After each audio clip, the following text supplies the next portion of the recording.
As the old saying goes, you get what you pay for. Hey, welcome to part 3 of this 3-part series, the 3 pillars of great kitchen design. And in this video, we're talking all about hardware. Great kitchens need to have great functioning hardware.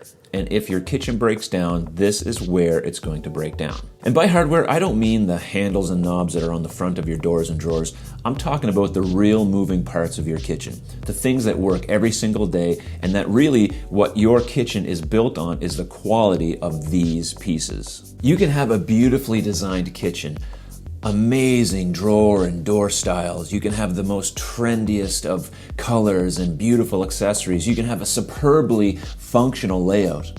But if your hardware fails, your whole kitchen fails. Not good. Let's talk hinges. Hinges are the one thing that you use every single day, and you just don't really realize it. You're opening doors, you're getting stuff out of your cabinets. The quality of your cabinets depends on the quality of the hinges that come with your cabinets. Now, most times you don't really have a say in this. Whatever product you purchase, whether it be from, say, IKEA or Home Depot or some custom cabinet shop in your local community, the hinges that come with those cabinets are the hinges that come with it. You don't have a say in that. A question to ask, however, is what hardware do they use? Because not all hardware is created equal. Now, this particular hinge I'm holding here is made by Blum. Blum is a company out of Austria and pretty much the gold standard when it comes to quality hardware. If your cabinet supplier is using a Blum hinge, you can be sure that you're going to get a lifetime of use out of that hardware. Being in the cabinet business for as many years as I have been, I've seen a lot of different brands of these types of hinges. Normally these hinges fail at the point of operation, kind of like anything. So this moving part, the hinge part of the hinge, when that fails, your door falls off or your door falls crooked. There's nothing worse than when you're opening your cabinet door and it's crooked and it's clicking because your hardware is not functioning properly.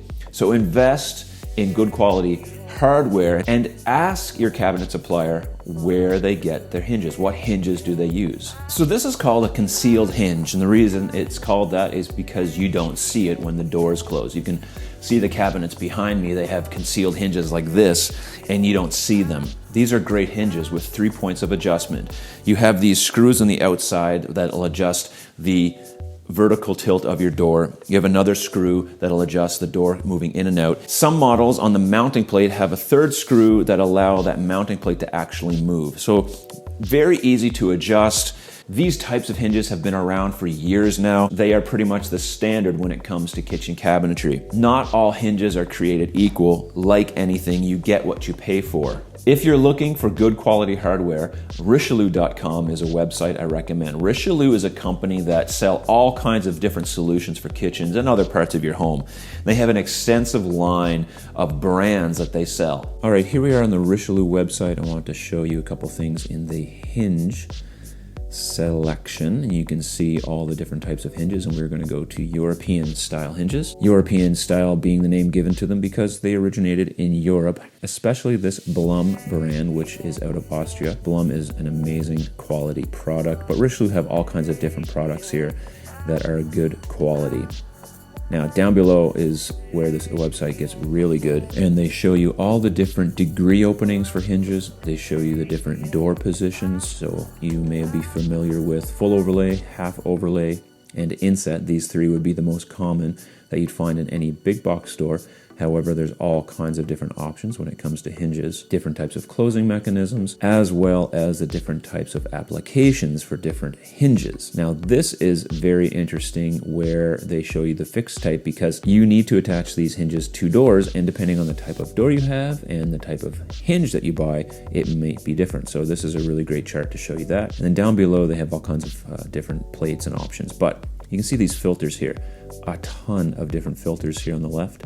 And you can just select the different filters that you have for the hinge you're trying to find, and it will show you exactly what you need to purchase. If you are buying a Blum hinge, you can check the link below in the description. I have a bunch of different affiliate links for purchasing Blum hinges, and if you purchase off of that link, I do get a commission, but I really appreciate it and thank you if you do.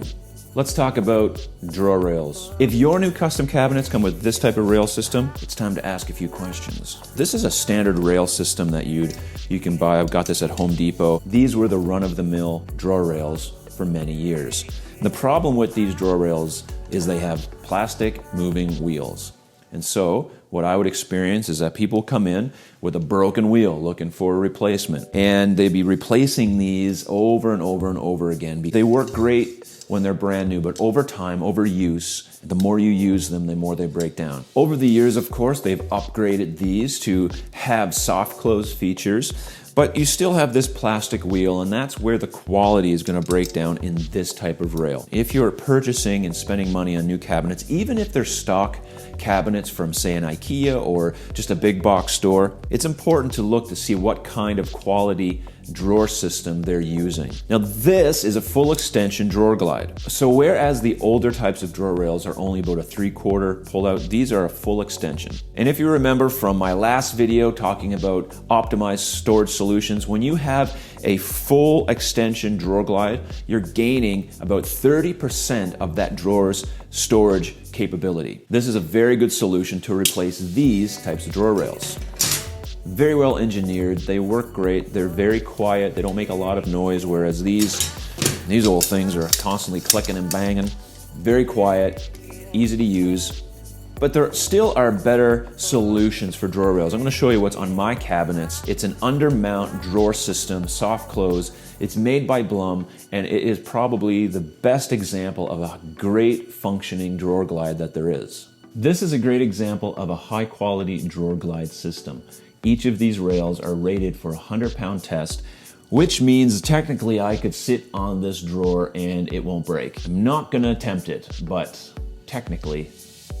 As you can see, there's quite a variety of drawer glide systems. When you're purchasing cabinets, ask your dealer, ask your cabinet maker the types of drawer glides that they're using. See if they're using quality products, and ask if you can have a better quality drawer glide. I sold custom kitchens for many years. In any manufacturer's catalog, there's always the possibility, there's always an upgrade for you to purchase a higher quality rail. And we would always be pushing door styles and colors, and people would always be looking for the latest trends. Nobody ever asked about the drawer glide system. Nobody ever cared.